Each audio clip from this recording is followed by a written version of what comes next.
Hello everyone, welcome back to my channel home wise by Leena. हम में से बहुत सारे लोगों को बार बार कपड़ों की अलमारी को सेट करना बहुत ही बोरिंग सा लगता है, क्योंकि ये प्रोसेस बहुत ही टाइम कंज्यूमिंग भी होती है। हम कई बार बिना सोचे समझे कपड़े खरीदते जाते हैं और आपके अलमारी में उसे भरते ही जाते हैं। और एक दिन ऐसा आता है जब भी हम अलमारी का दरवाज़ा खोलते हैं तो कपड़े अपने आप अपने पर गिरने लगते हैं। तो आपने कभी सोचा है कि इस टाइम हम वार्डरोब को ऑर्गेनाइज करने में थोड़ी सी मिस्टेक ज़रूर कर देते हैं? तो आज हम इस वीडियो में बात करेंगे इन्हीं छोटी छोटी मिस्टेक का जो हम कपड़ों के अलमारी को ऑर्गेनाइज करने में करते हैं, और यही गलती का सोल्यूशन भी मैं आज इस वीडियो के ज़रिए आपको दिखाने वाली हूँ। तो इसीलिए आप वीडियो को एंड तक ज़रूर देखिए। अगर आप चैनल पे नए हैं तो मेरे चैनल को ज़रूर सब्सक्राइब कीजिए। वीडियो अच्छा लगा तो उसे अपने फैमिली फ्रेंड्स के साथ शेयर कीजिए और मेरे वीडियो को भी ज़रूर लाइक कीजिए। तो बिना देरी के हम शुरू करते हैं आज का वीडियो। जनरली ये बड़े वाले कैबिनेट में आप देखेंगे कि मैंने साड़ियों को इस तरह से एक के ऊपर एक रखा है। इससे एक डिसएडवांटेज ये है कि ऊपर की जो जगह है वो पूरी तरह से वेस्ट हो चुकी है, और जब भी मैं बीच में की साड़ी निकालने जाती हूँ तो ऊपर की साड़ियाँ गिर जाती है। इस टाइम आपका टाइम और एनर्जी दोनों वेस्ट होते हैं। बार बार साड़ियों को नीट करना पड़ता है, और अगर उसका फोल्ड खराब हो चुका होता है तो फिर से उसे फोल्ड करना पड़ता है। अगर आप इरिटेट हो जाते हैं तो इस तरह से इसे ही आप रख देते हैं। एक तो एक क्लटर दिखने लगता है पूरे कैबिनेट में, और दूसरे साड़ियों की तह भी खराब हो जाती है। तो ये सबसे बड़ी मिस्टेक मैं मानती हूँ। अगर इस तरह के साड़ी आप लेते हैं, इसका सॉल्यूशन ये है कि आप साड़ियों को इस तरह के हैंगर को हैंग कर सकते हैं। एक कलर कोड में आप हैंगर सिलेक्ट कीजिए और नीचे की तरफ ब्लाउज लगाइए और ऊपर की तरफ साड़ी लगाइए। इससे दो फायदे हो गए। साड़ी का जो प्रेस करने के बाद आप तह बनाते हैं वो वैसे की वैसी रहती है, कोई भी रिंकल्स इसमें नहीं आते हैं। दूसरा फायदा ये होता है कि जो साड़ियों में जो हवा होती है वो खेलती रहती है और कोई भी बदबू आती नहीं है। और एक के ऊपर रखते हैं तो कई दिन बाद आप महसूस भी करेंगे कि उसकी तह भी खराब हो जाती है, और कई दिन बाद अगर आप इसे यूज़ नहीं करते हैं तो बदबू भी आने लगती है। ऊपर की तरफ हैंग करने से आप देखेंगे कि नीचे की जगह पूरी तरह से खाली हो चुकी है। जो आप पहले वाले आप ऑर्गेनाइजेशन में देखा होगा कि जगह खाली नहीं थी, तो इस जगह को आप इस तरह से कोई भी मेकअप प्रोडक्ट या जो चीज़ें रखना चाहते हो उससे यूज़ कर सकते हैं। अगर आपके अलमारी में कोई भी ऑप्शन नहीं है तो साड़ियों को ओपन रखने से अच्छा है इस तरह के साड़ी केस में रखिए। एक तो ये जब भी आप निकालेंगे तो दूसरी साड़ी गिरती भी नहीं है, और धूल मिट्टी भी आपके साड़ी में रहती नहीं है, और उसे अगर आप एक साथ ऑर्गेनाइज करें तो वो अच्छा भी दिखता है। दूसरी मिस्टेक ये होती है कि हम रैंडमली कोई भी कपड़े फोल्ड करके रख देते हैं, चाहे वो टी शर्ट हो, पैंट हो, या छोटे मोटे सॉक्स या हैंकी हो। तो ये ऐसा रखते हैं तो वो गुमने के चांसेस होते हैं और मिलते भी नहीं है, और आप इरिटेट हो जाते हैं। इसका सॉल्यूशन ये है कि आप जो भी हैंकी या सॉक्स यूज़ करते हैं उनकी अच्छी तरह से तह बना लीजिए, फोल्ड करके रखिए, और इस तरह की जो छोटे छोटे बास्केट आपको ऑनलाइन या मार्केट में इजीली अवेलेबल हो जाएंगे उसका इस्तेमाल कीजिए। इससे क्या होता है कि सॉक्स की जो पैर होती है वो पैर वाला सॉक्स घूमता भी नहीं है, इजीली मिल भी जाता है, और एक ही जगह पे सॉक्स और हैंकी रहते हैं। जब भी आप निकालते हैं तो आपके लिए बहुत ही इजी होता है, आप इजीली निकाल सकते हैं, दूसरे कपड़े डिस्टर्ब नहीं होते हैं इसकी वजह से, और जब भी आप रखते हैं तो इजीली से रख भी पाते हैं। ये एक मिस्टेक हो जाती है, तो इस मिस्टेक का सॉल्यूशन है आप कोई भी बास्केट का या ट्रे का इस्तेमाल कर लें।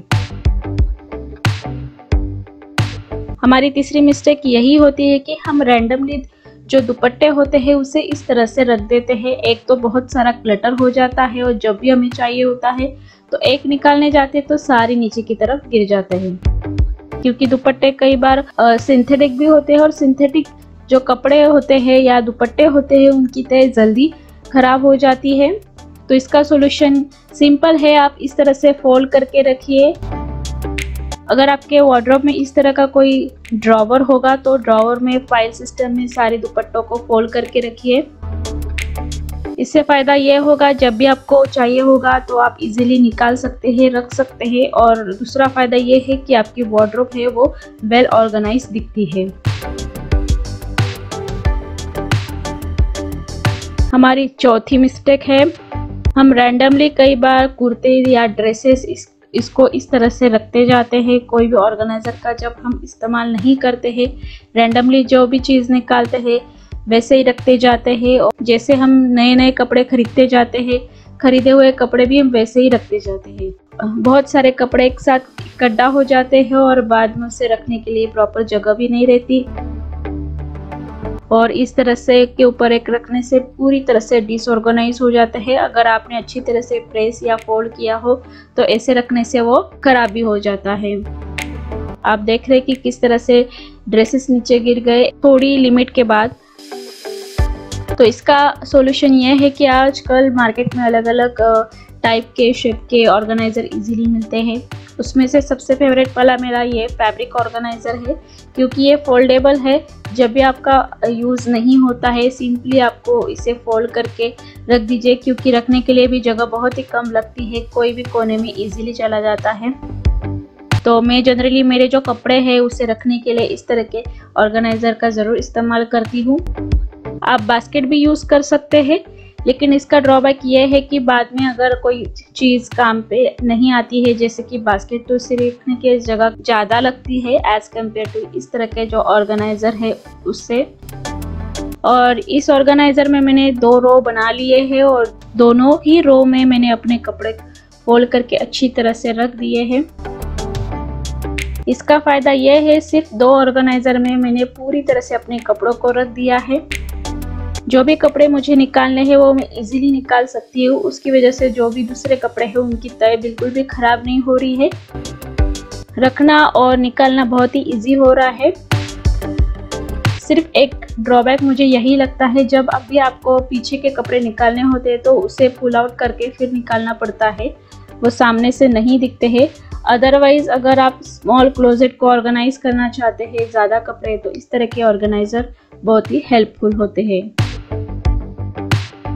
वार्डरोब में कई बार स्कार्फ को रखने के लिए प्रॉपर जगह नहीं होती है, तो इसका सॉल्यूशन यही है कि आप इस तरह का जो मल्टी हैंगर्स आते हैं उसमें सारे स्कार्फ को लग दीजिए। और जैसे जहाँ पे आप साड़ियाँ लगाते हैं हैंगर पे, उसी जगह पर अगर आप स्कार्फ लगाते हैं तो कोई भी क्लटर दिखता नहीं है, क्योंकि साड़ियों के पीछे ये छिप भी जाता है।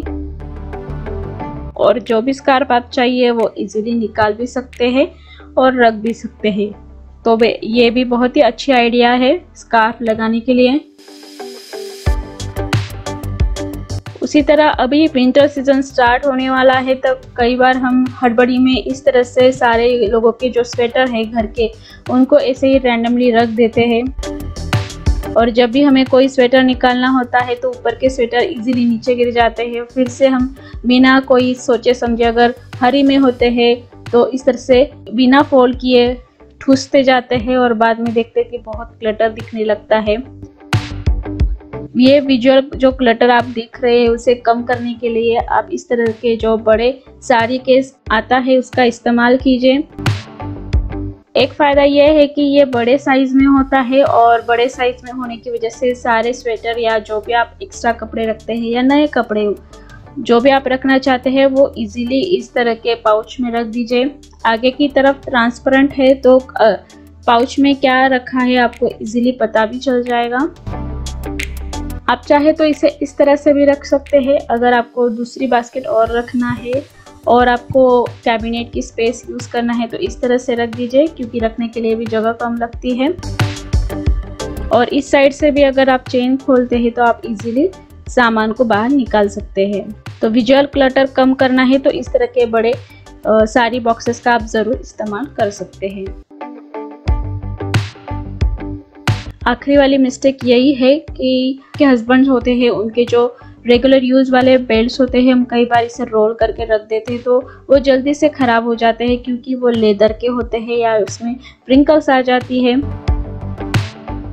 तो इससे बचने के लिए आप इस तरह से इसे हैंग कर दीजिए, क्योंकि वो ज़्यादा दिन तक टिकते भी है, ख़राब भी नहीं होते हैं। तो इस तरह के कोई भी आप हैंगर ले लीजिए और एडहेसिव हुक के साथ इसे डोर पे लगा दीजिए। डोर पे लगाने से इजीली आप डोर खोल भी सकते हैं और बंद भी कर सकते हैं, और आपका जो बेल्ट है वो ख़राब भी नहीं होगा। अच्छी तरह से ज़्यादा दिन तक आप इसे इजीली यूज़ भी कर सकते हैं। तो गाइज़, आपको ये कॉमन मिस्टेक वाला वीडियो वार्डरोब ऑर्गेनाइजेशन का कैसा लगा मुझे कमेंट करके ज़रूर बताइए। वीडियो अच्छा लगा तो उसे लाइक कीजिए, अपने फैमिली फ्रेंड्स के साथ शेयर कीजिए, और मेरे चैनल होमवाइज बाय लीना को भी ज़रूर सब्सक्राइब कीजिए। फिर मिलेंगे एक नई वीडियो के साथ। Till then bye.